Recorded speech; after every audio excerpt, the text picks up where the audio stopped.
দই কাতলা বানাবো। 5 পিস মাছ নিয়েছি, মাছগুলো লবণ মিশিয়ে নিচ্ছি।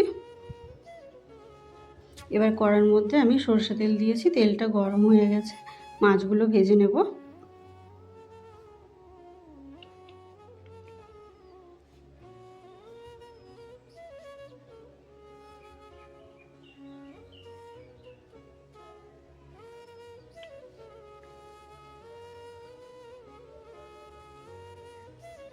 ভাজা হয়ে গেছে, মাছ তুলে নেব।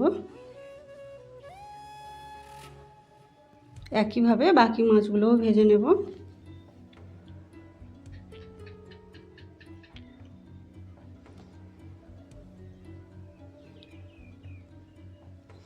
এবারে আমি ফোড়নে জিরে, তেজপাতা আর শুকনো লঙ্কা দিলাম। এবার একটা মশলা পেস্ট করে নেব।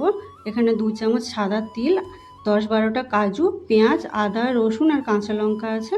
পেস্টটা আমি এই তেলের মধ্যে দিয়ে দিলাম, দিয়ে ভালোভাবে মিশিয়ে নিলাম।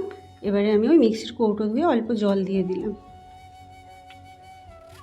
এবারে আমি দিলাম 1/2 চামচ লবণ, 1/2 চামচ জিরের গুঁড়ো আর 1/2 চামচ লঙ্কার গুঁড়ো, দিয়ে মশলাটা আবার ভালোভাবে মিশিয়ে নেব। এবারে এখানে আমি 2 চামচ টক দই নিয়েছি, তাতে 1/2 চামচ চিনি দিয়ে দিলাম। দই আর চিনিটা একটু মিশিয়ে নিচ্ছি। দইটা এবারে আমি এই মশলার মধ্যে দিয়ে দেব।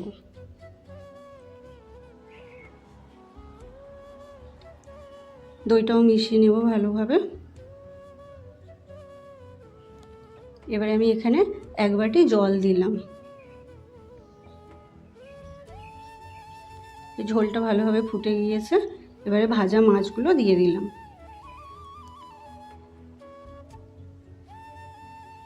মাছগুলো দিয়ে আমি 3-4 মিনিট মতো ফুটিয়ে নিয়েছি। এবার 1/2 চামচ গুঁড়ো গরম মশলা দিয়ে দিলাম। মশলাটা দিয়ে আবারও 2 মিনিট মতো ফুটিয়ে নেব। রেডি হয়ে গেছে।